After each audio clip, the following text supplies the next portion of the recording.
Hey there, YouTube. I'm back to talk about the video I put up. Does this look safe to you? Put it up just a few days ago. You're welcome to go watch it if you'd like to. I'm going to take some comments and talk about it.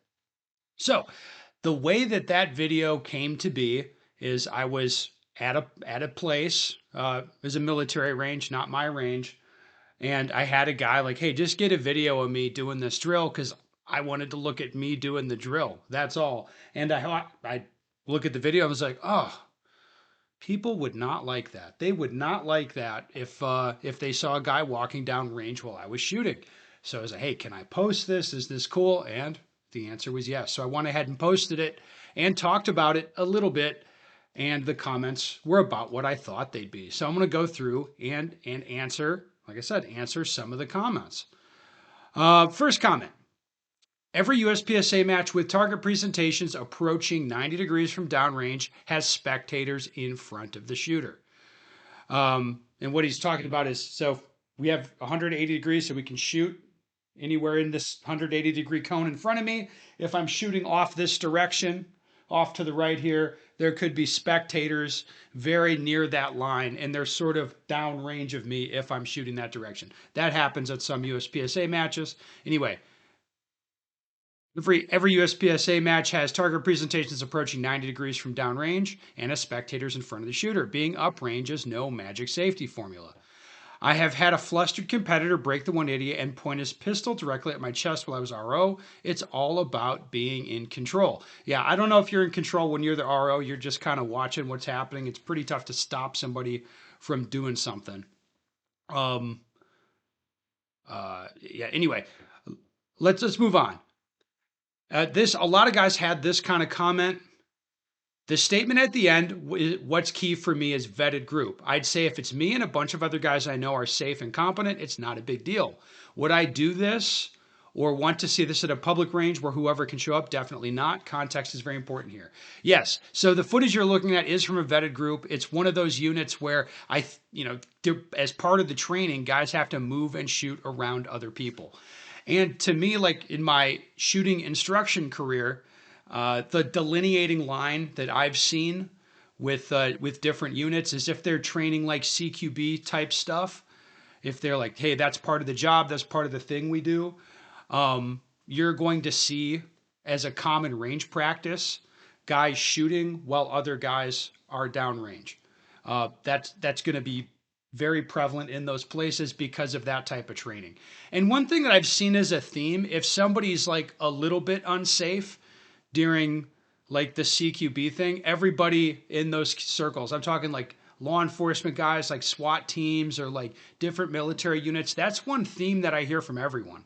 Where it's like if somebody's a little bit unsafe during the CQB stuff, they just can't be there anymore. They get rid of them. So that's how this group that you're seeing this footage from, that's how they got vetted. As part of their training. Hey, if they're not safe, if they can't handle this, they're just not going to be there anymore. Um, One comment here. I'm willing to bet at first viewing many watch the video kind of grimace thinking it doesn't look right. Yes, you're trained to think it doesn't look right. That's understandable as so many ranges and clubs ingrain what we're seeing as verboten. But you have to stop and think about what you're looking at and if it's deemed dangerous being downrange, at what magical distance would it ever be safe? If you're 50 or 100 yards to the side, did the same thing, would it be any more safe or less dangerous? How much range space you could, I mean, so you get the idea here. It's like critically look at what's in the footage and decide, do you think that uh, that's safety? One guy's comment here, LOL at the safety Sally that blocked me because I said his notion of clearing a gun on camera doesn't affect safety. Yeah, there's a lot of like safety theatrics or performative safety stuff, especially on YouTube. Um, yes, it's just like it's a theatrical thing. Another comment. I think Ben has lost reality of the average shooter. Every public range I ever went to is filled with a bunch of morons. Look around, you see bullet holes in a bunch of things that shouldn't have holes, ceilings, partitions, etc. Maybe safe at a private range, maybe safe at a range with membership and good training and rules, maybe safe at a large range with not a lot of shooters. The average range goer would not be safe if they allowed people downrange whenever. This was a good amount of distance, but I would bet they're both above average shooters and safe. There's not going to be a problem doing that. How that guy got shot, I don't know. Ask Ben. He said it's not going to be a problem. Yeah, so he also wrote, I don't need an airbag on my car seatbelt because I don't plan on getting in accidents. Accidents do not happen, he says. Yeah, a lot of people didn't like my attitude about this, where I can look at this and be like, nothing's going to happen. And that's not just me, like, no, nothing's going to happen. Here's a good way to think about it. I showed that same video to Matt Pranka. I sent it to him, and he was mad. And I was like, hey, does this look safe to you? And he was mad. Why? He's like, of course that's safe, you idiot. There's nothing unsafe about this. Like nothing is going to happen. Because like Matt has grown up in those type of places, like he's been training like that, and he just knows like no, nothing is going to happen. Nothing is going to take place. And that's like I have confidence that comes from years of observing this type of thing, where it's if guys are vetted in this way, they get used to these range rules.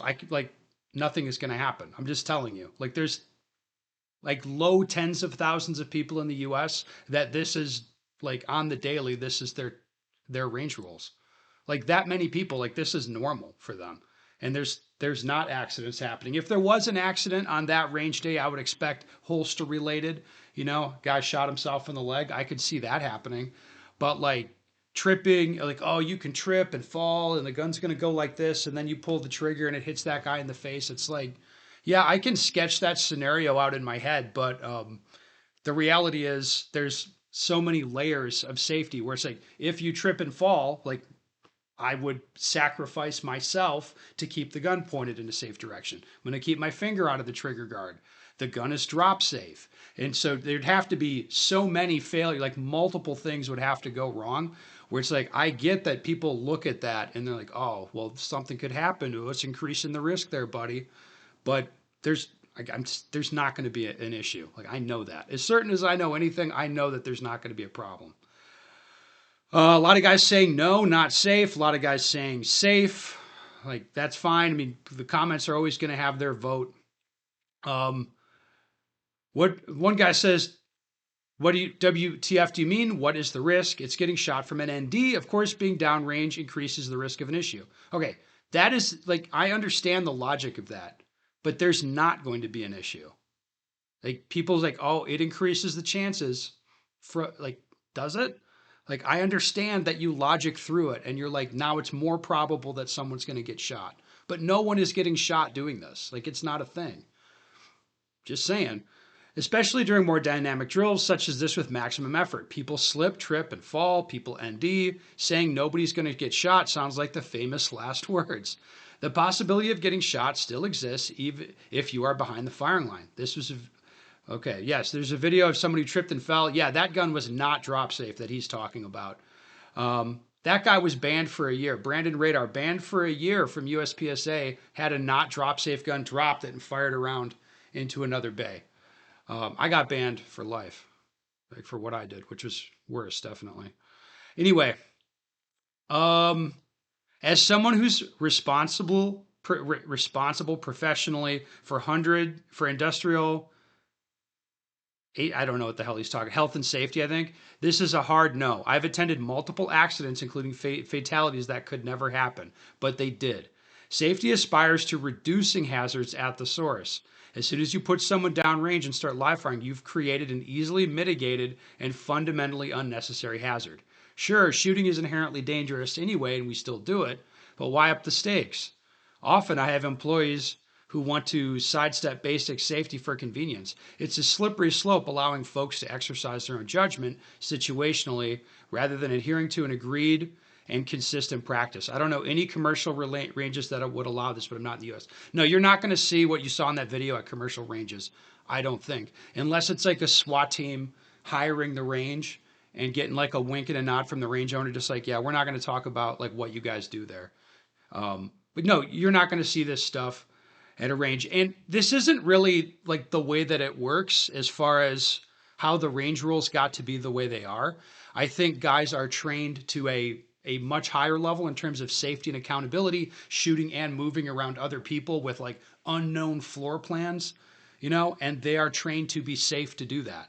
So when you take those same guys and you put them on like the flat range where, yep, you're shooting this way, like those targets over there, those other guys, don't go over there. Those targets over there, those other guys, like this is yours here, you shoot this way, and if you feel safe and comfortable doing so, you just walk down there and you can paste up targets while the other guys next to you are still running, or you cannot, you can tell them to shut it down while you walk down there, whatever.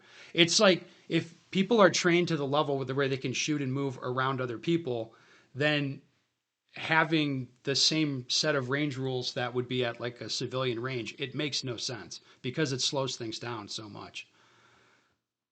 That's why. And again, nothing's going to happen. Like it's, I get that you look at it and you're like, man, something's going to happen there. Just a matter of time, buddy. But I really don't think so. No, I really don't think so. A lot of guys made comments like, hey, it depends on who you're shooting with. Like, again, I'm not telling you to go do this. I was just putting up a video asking if you thought it was safe because I thought it would be an interesting discussion. Next comment. I like to observe USPSA safety rules even on my home range. Nothing is perfect, but it's a good balance of necessary safety and practicality, in my opinion. That being said, I've seen some unbelievable BS over the years everywhere I went. Once during the safety meeting at an outlaw match when the RO got to keep your guns unloaded until instructed to make ready, I could hear and interpolate someone in the back of the crowd unloading their pistol with the muzzle pointed at the backs in front of them. Yeah, that's not a good situation. And that's why USPSA matches, for example, like the rules are set up so it's like it's for you being in an environment with people you don't know. Where it's like 180 safety, 180 muzzle angle. That's one thing, but then like handling the guns in a safe area, not loading them unless an RO is watching you. Those are devices just because you don't know everyone that's showing up. You do not. Let's go to another interesting question. Lots of bravado here among self-proclaimed experts. I don't care what level of skill a shooter has, who or what determines a skill level. He says, like, accidents happen. Accidents with firearms can be catastrophic. So why incorporate a practice that is potentially less safe? Finish watching this video, and the Cavalier Attitude by Ben is sickening. What has worked for Ben? He approached shooting objectively, pursued excellence, obtained it. That's a great accomplishment. He's built around his business around his techniques. However, introducing this particular method of training to save time is reckless and irresponsible. Okay, I didn't introduce the idea of walking down and pasting targets where guys are shooting. That has been a thing before I was born, I'm sure, somewhere. This is a thing that happens in a lot of places. Like you can dislike it, you could whatever. I'm just telling you it happens. It is a thing. Um, another comment. For a guy of this much experience, the rationalizing is a bit disconcerting. As is saying, trust me, nothing bad's going to happen. You don't know that, and nobody does. Bad things can happen even when people applying the strictest rules. Applying 180 safety angle gives most practical safety margin. Sure, you can try and reduce it, and on best days, that's going to be kind of okay. But with daily ground and routine plus chasing max performance, it's just unnecessarily massively increasing risks. For some like yourself, risk may be smaller. For others, bigger. I mean, when do you stop saying nothing's going to happen? At 35 degrees in the video or at 10 or 15 degrees? Why and why then? Why not have someone stand right next to the targets if you rarely even get out of the A zone? Yeah, so somebody will stand next to the target. Like if I'm zeroing a rifle, I'll lay down 100 yards away. They'll just stand off 15, 20 yards from the target, and then they can call hits for me. It saves a lot of time, as a matter of fact, in some situations. To me, like I personally, I don't want to pull the trigger. Like if I have somebody walking in and they're not just peripherally in my vision, they're we're looking right down. Like I personally I don't want to pull the trigger anymore. Like I don't like it. And I think that'd be a lot of people. I mean, if I'm not, like, there's not a reason that I should be shooting, then if there's like anybody down there around the targets, if my gun comes up, I won't pull the trigger just because there's people down there. Now, another comment. This is at what, like 3 to 5 yards? He's 5 to 10 yards away, and most importantly, is there with someone he trusts. You are not walking 50 yards down on the next lane like to a total rando. That's the part most people aren't registering. No. Sure, there's heebie-jeebies, and I wouldn't do it with my friends because they're not really experienced beyond plinking. But if I had you and I had more than a mild parasocial relationship, I'd trust you. Yeah, I mean, this stuff does give people the heebie-jeebies when they start doing it, I'm sure. Like the first time I saw this kind of thing on a range, I was like, "Whoa, that's uh that's pretty crazy." But then you just kind of critically assess it and get used to it and like, "Oh, okay." You know. Another comment, with a vetted group of people are the vital words here. I've been downrange of public. Yes, okay, same thing. Yes, the vetted group of people, that is key. One guy says, I'm definitely in the heebie jeebies category since all of my experience is at ranges that ban this practice. Like, yeah, of course, this is just totally outside the realm of what would be acceptable in most places. As you say, with a vetted group, it's probably fine. But I've only been to a private range once. At public ranges, I've seen people swipe their gun from 2 o'clock to 12 o'clock pretty frequently. But yes, this is not a public range. Okay, this is not something I'm telling you to do. It is just a video that I'm showing you, which you can have whatever opinion about that you like. And the reason I was showing it again is because it's so outside the bounds of what's acceptable for so many people. And yet at the same time, it's like a common daily occurrence in certain circles. It's an interesting thing to talk about. That's why. I think it's fun to talk about this kind of thing because it challenges people's perceptions. Anyway, I enjoyed putting that video up. If you guys have other interesting safety topics you want to talk about, I appreciate it. I do appreciate all the comments, especially the people that think that something really bad is going to happen because, I appreciate the comments. I do.